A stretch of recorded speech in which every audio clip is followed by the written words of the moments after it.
Have you ever felt frustrated, overwhelmed, or stuck wasting time in admin instead of growing, leveraging, and scaling your business? Then this podcast is for you. Welcome to Delegate to Elevate, the podcast that's all about handing off what you don't need to do so you can focus on what you do best. So here's your host, Bonnie Schutz.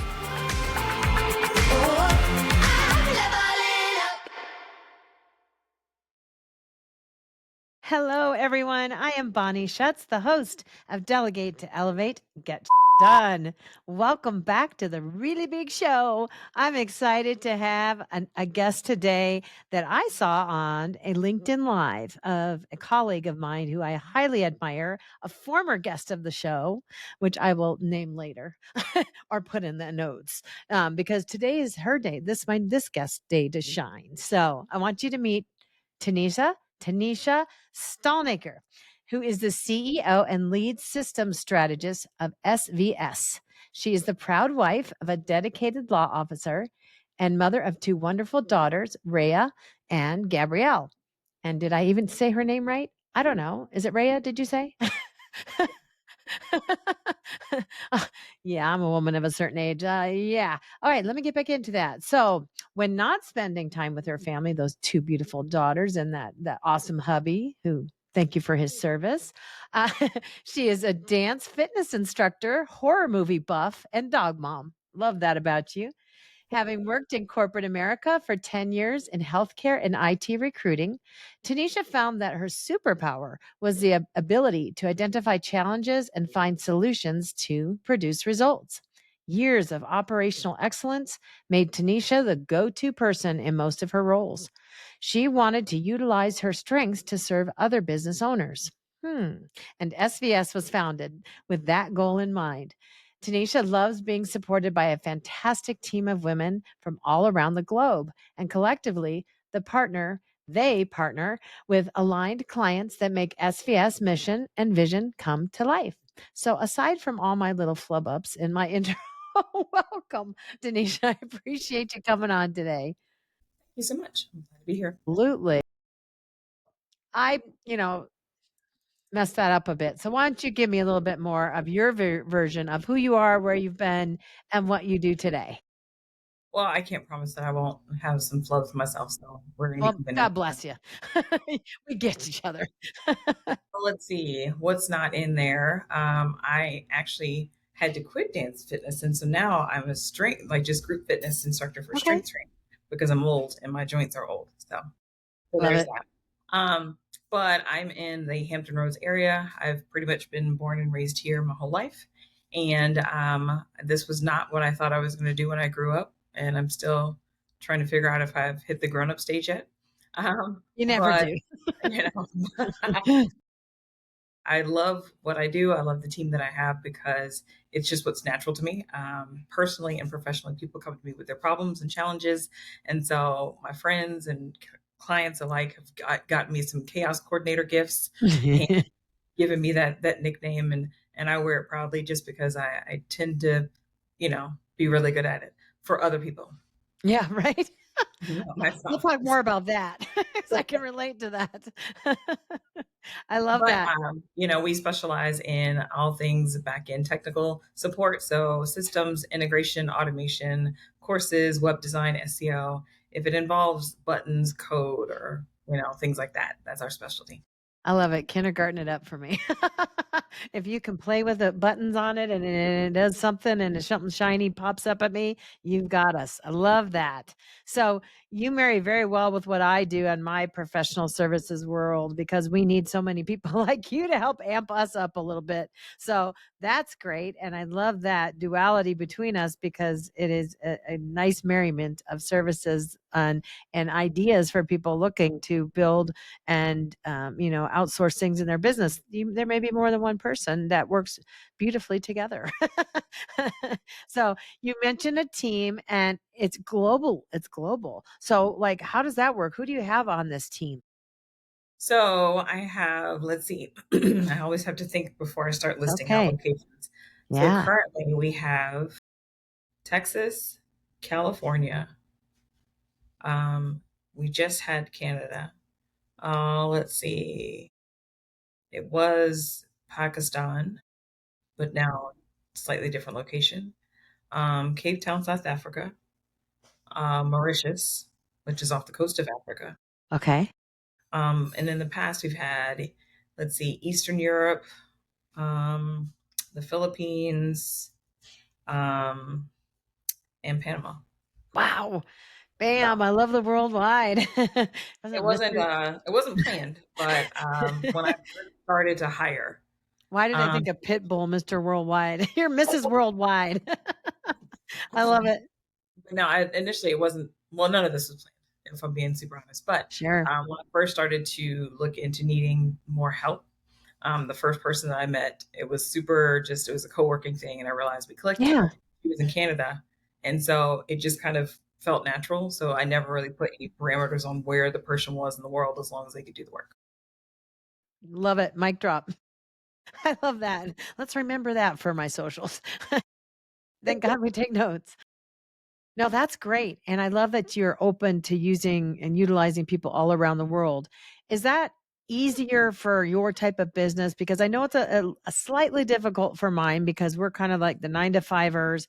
All of our clients are in the US and we kind of are called upon all day long.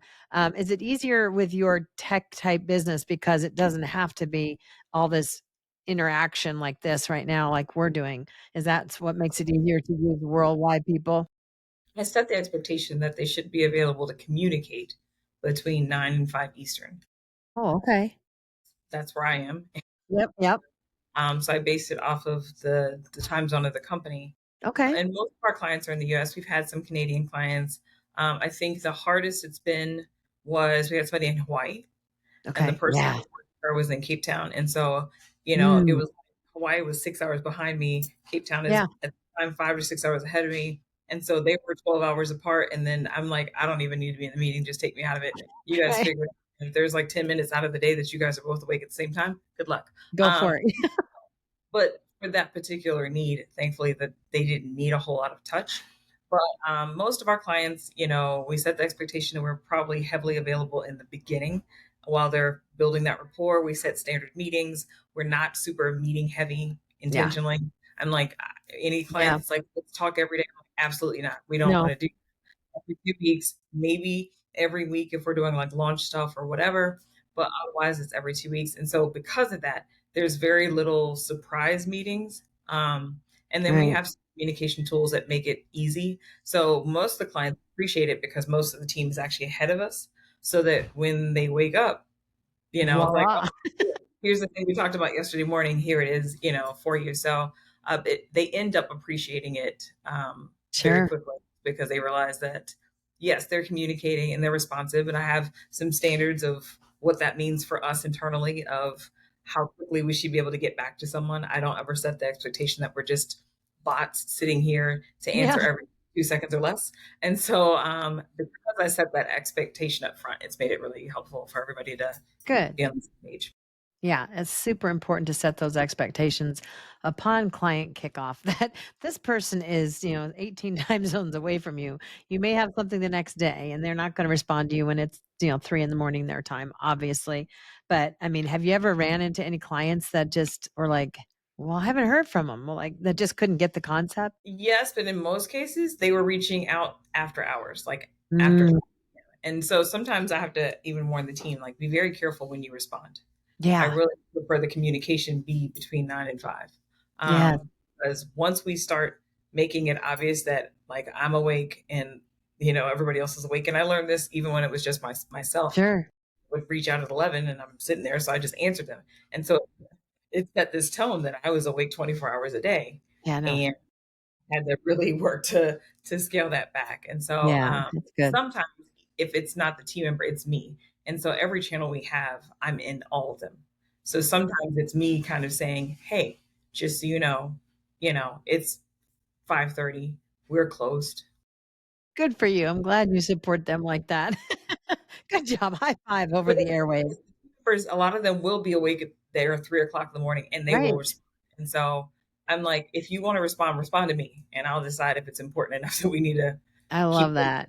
for hours. You know But what my rule is for my team if that happens? I'm like, so they're expected to be available like 9 to 4 in their time zone. And I'm like, if you respond because you're sitting on your couch, like you said, and you just happen to have your phone in your hand, you're on the hook. And that's on you. yeah, Then I want to see you follow up or give a really good response that, thank you, Susie, at 11 o'clock at night. I realize what time it is, and I'm sorry to have replied as I normally don't do this. If I give them like a solution, I will get back to you as soon as I'm at my desk tomorrow morning. Like, don't just leave it. Don't, ghost them. Actually yeah, respond. If you're on the hook, if you do respond, give them, okay, but I'm going to respond more thoughtfully in the morning or whenever my shift starts or whatever. So I'm glad that you and I are on the same wavelength there because boundaries can be crossed when you've got that going on. And that's not very good to our have the clients also kind of are in the same pattern as we are. right. Many of them are more active sometime between the hours of 10 and 2, quite frankly. Yeah. Every so often we get like a really early morning client, and that works Yeah. great for the team in other locations. Sure. Every so often we'll have that they don't respond until 4 o'clock client. It's not very often, thankfully, but I kind of suss that out really quickly to be able to say, listen, we're going to have to kind of shift um, communication. If this is when you're most active, that's fine, but understand in many cases you're not going to get a response until Yep. your next day. Yep. It'll be a thorough response, but I just don't expect them to sit awake at the middle of the night because for whatever reason you just not decided to communicate for the last Yeah. second. So as long I'll as say you I'm a understand, little guilty of that myself, but the way I defend myself and being like the client or whatever, it's a brain dump. Like you don't have yes, to answer me. most of I'm them just are just like, dumping. don't answer me right now. I just need to get Yeah, this out of my I say that. Yeah, I'm like, don't answer me. yeah. Like even my husband and No, I have a and then text my next pattern. question was, I'm like, is this just you wanted to get it off your mind or you're expecting a response? Because That's if a it's good the way to say latter, it. that's not Yeah. going to happen. Yeah. Other than me saying, hey, hello. Yeah, And exactly. sometimes I can answer the question, and it's Yeah, like, exactly. Yeah. they're off, but here's your answer. And Yes. they'll pick Yes. it. I love that support of your team. That's a really nice thing that you do there. And I hope I do the same. I try to jump in there and do the exact same when I can. So I want to back up a little bit. So you were in healthcare and IT recruiting. So you made quite a pivot, I think. But I get that, right? I kind of get it. Actually healthcare IT recruiting. Oh, Um, okay. So not two different things. Okay, Yeah. gotcha. So, I mean, I've done healthcare and I have done technical, but in those positions, it was primarily healthcare IT. So, like Oh, okay, that EMR, makes sense. EHR Oh, implementations in hospital systems, the gotcha. electronic medical record system. I recruited the specialists that were going to go into the hospital and set the systems up. Got it. So then you became that go-to person for all the roles. So you're like, this is some superpower. Everybody keeps coming to me. I must know something. Um, Yeah. so what does SVS stand for? So, initially, it was Stalnaker Virtual Solutions, which legally it still is. But I shortened it just because that's what we were calling it anyway. Yeah. And so it's really just the importance now. It just shows systems value and service. And Love so that. those are like the things that we care about the most. And so, I'm really big on telling people, yes, we deal with systems and automation and tech, but at the end of the day, the whole goal is to make sure that we support our clients in being able to provide an exceptional client experience to their clients Sure. or customers. And Yeah. so while we're using the systems, we really want to have that value and service be forefront. Yeah. And do So you find that people hear virtual and they think you're a virtual agency, virtual assistance agency? And I get that. No, there is a difference between a virtual assistance agency and an ops profession or, ops people and tech support for sure. yeah, 100. sometimes it's still some retraining, the same way that when I have people that hear that I have people overseas, people get excited a little too quickly. And it's like, oh, great. I was looking for some inexpensive, support. I Right. was like, Here's my $8 an hour. what was that? So I'm No, sorry we're to not disappoint that. you. It's not that. So, Yeah. yeah, there is some retraining, and there is some times where people look at it like it's this umbrella term. As quickly as I could when I started my business, I stopped calling myself a VA because I came in with so much experience that I was like, this is not Nah, good. I'm a different level. Yeah. Yeah. also even with the team, it's like, don't put yourself in that box because at least with me, I have you doing all kinds of stuff. So you are way past that You're way point. more. Yeah, VA has their place and a Yeah. system strategist has their place. That's great. There's room for all of us. And I love what you do. I really do, because it is a differentiator and it's something that makes you stand out from the stratosphere of virtual assistant services out there. And as one of them, I get it. And so I'm going to take you back a little bit. So when you left corporate America and you started your VA, now SVS agency, what was the first thing in your business that you decided to either delegate, outsource, or hire? It was honestly, let's see, the very first thing was a bookkeeper. Okay. That did not last very long. Um, and then Wasn't the it next, hard? well, so she was a newer bookkeeper, and so it was kind of helping one another. My Mm, books really didn't require a whole lot at that point. It was just sure. me and a couple systems, and so Yeah. when it wasn't until she saw that the business was bringing in a certain amount of money that I got this random email saying, "Hey, just so you know, instead of it being $75, it's now going to be $450 a month." And I was just Oh, red flag. so I was literally getting my nails done, and I was like, I kept looking at the email, and I was like, "Wait, Oh, that's a fear I have. like Wow. that's a 600 Oh, increase." And so I told her, I said, a couple things. That really should have been a phone call, yeah.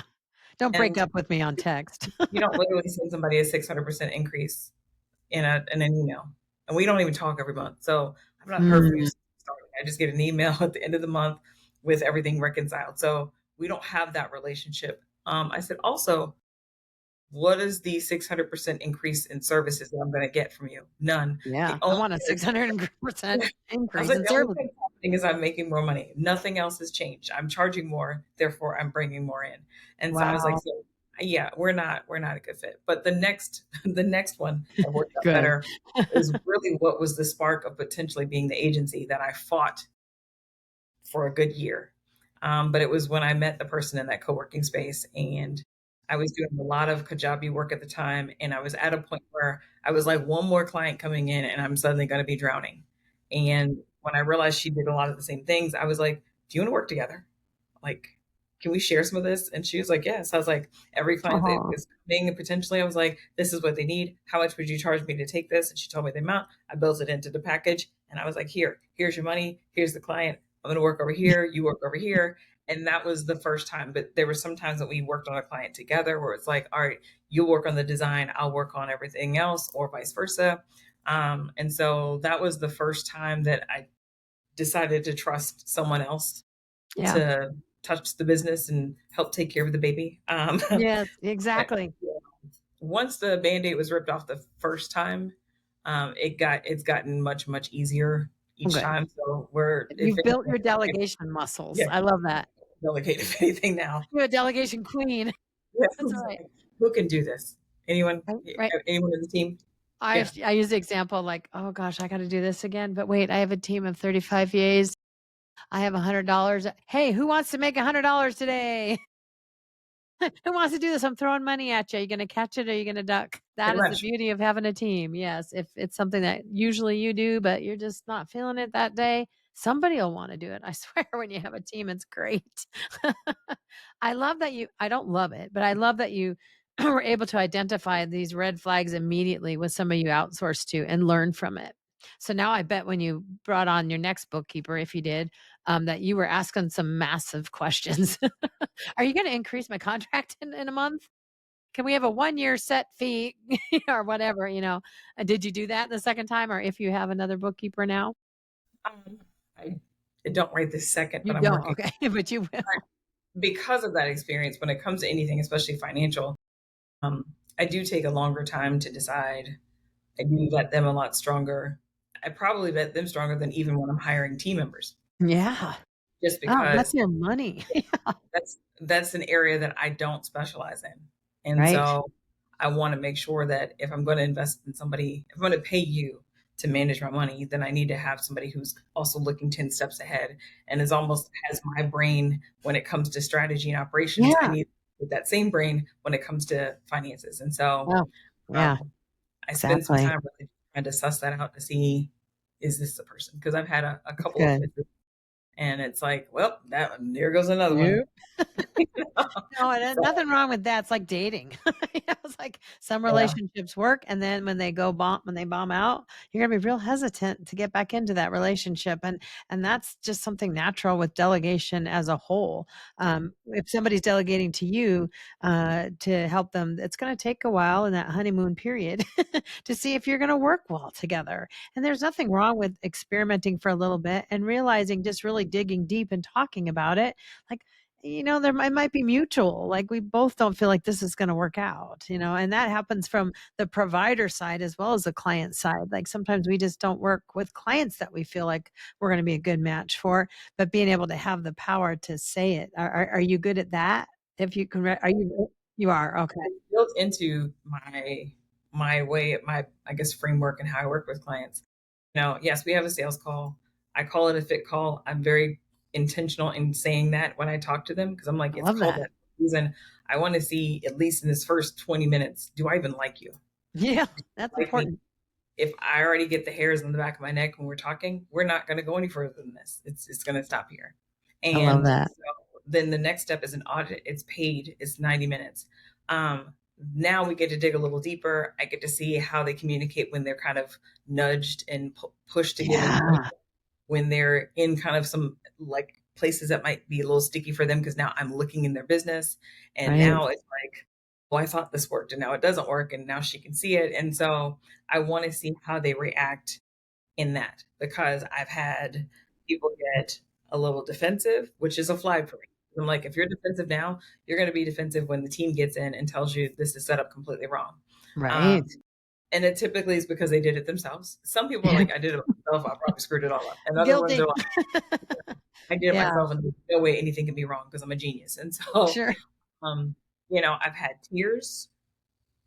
I bet. Um, so I need to know, what are we walking into? Because we can work with a level of just about anything. But, sometimes the tears lead to rants later. And it's like, Ah, hey, come on yeah. back. Come talk to I me for a got second. you, boo.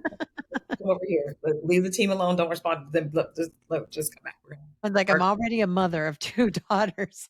Like, I don't need any more babysits.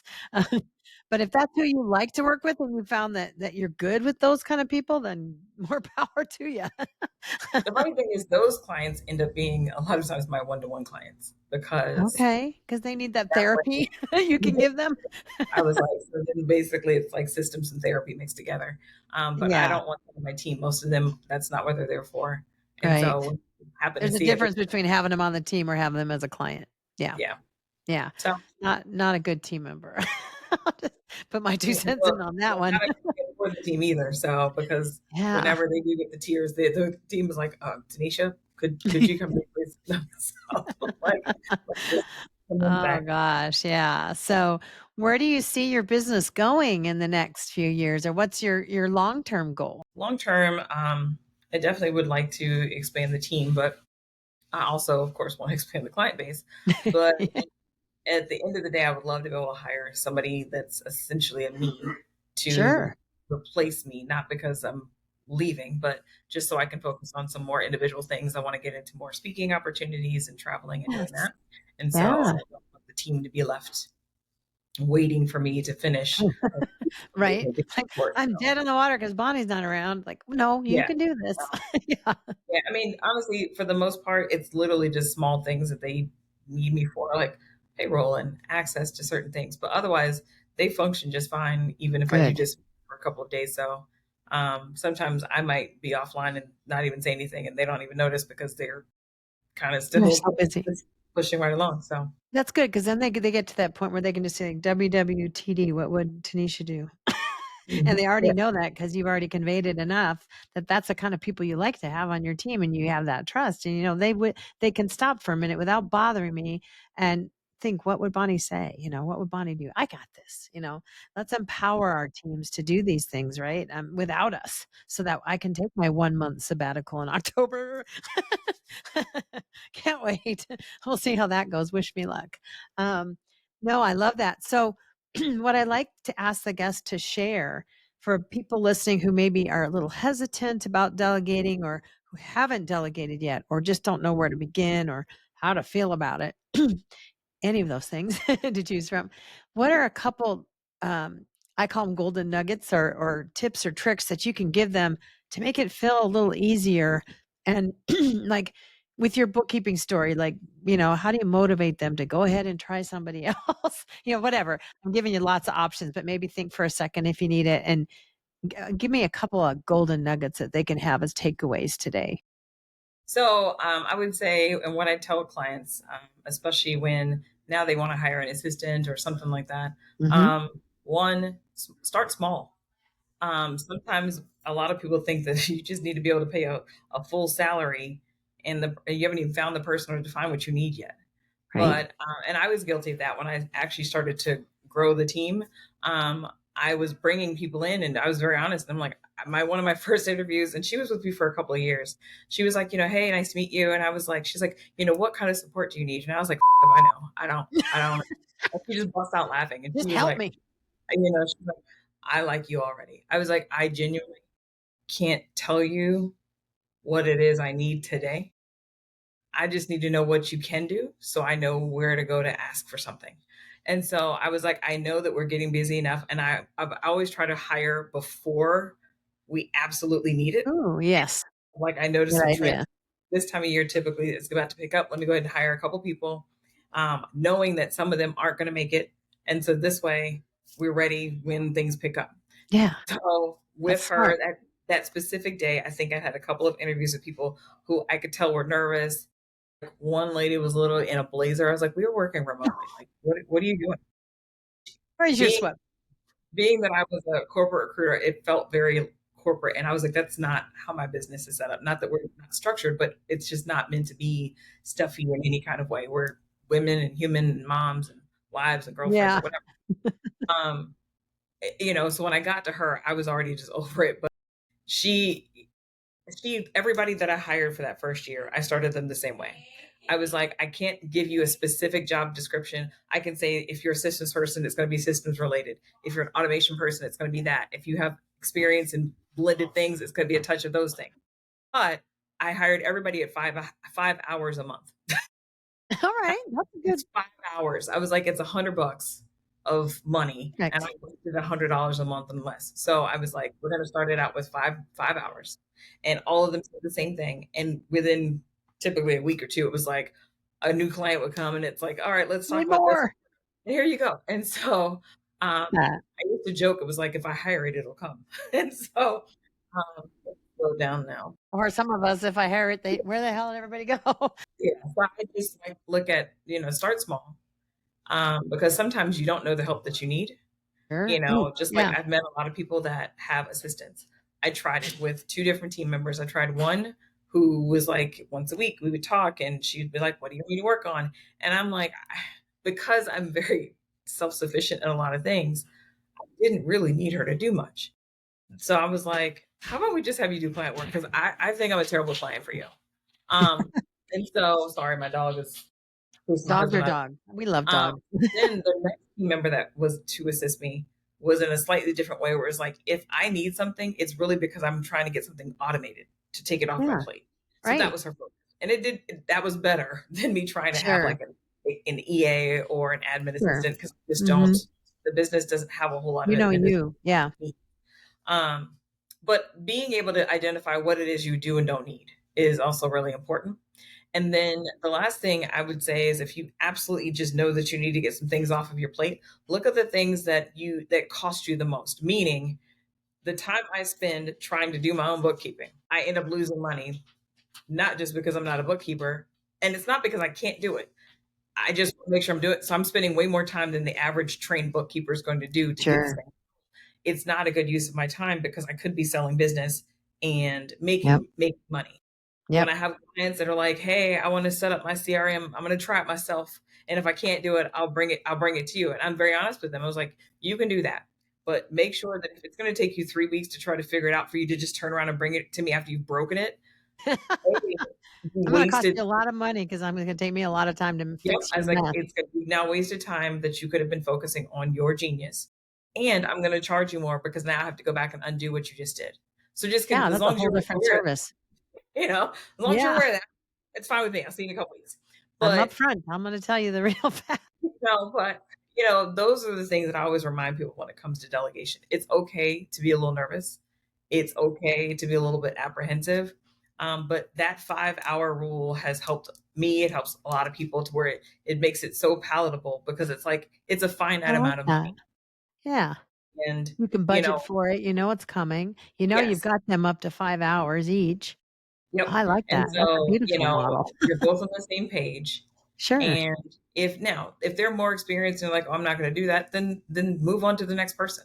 I'm sure But somebody else will hire you. Go. the good news is that there's lots of people out there that provide support, Mhm. you know, Mhm. and so people feel that it's such a small community. It's not.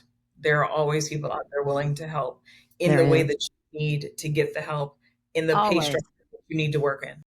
And so just because this person was not a fit does not mean that there aren't other people that can fit your needs. Right. Look at your work, look at your wallet, Look at your take, network. I'll throw that in yeah, there.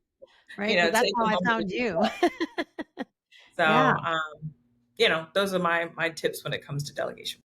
I love it. That's amazing. And a great, great note to end on.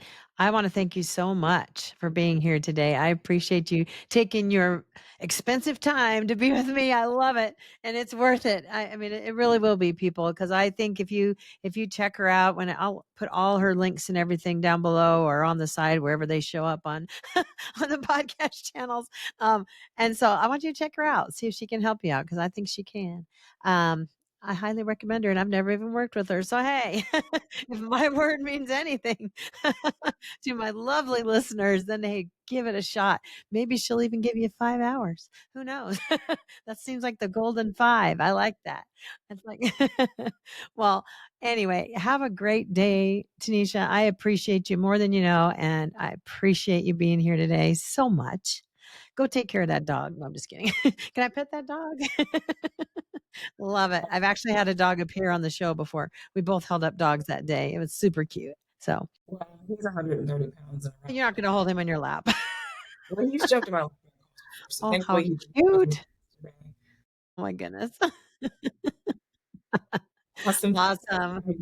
Yes. Well, everybody, I want you to like and subscribe and share this with your friends and your colleagues, and come back for the next episode. We'll see you soon. Bye. Have you ever felt frustrated, overwhelmed, or stuck wasting time in admin instead of growing, leveraging, and scaling your business? Then this podcast is for you. Welcome to Delegate to Elevate, the podcast that's all about handing off what you don't need to do so you can focus on what you do best. So here's your host, Bonnie Schutz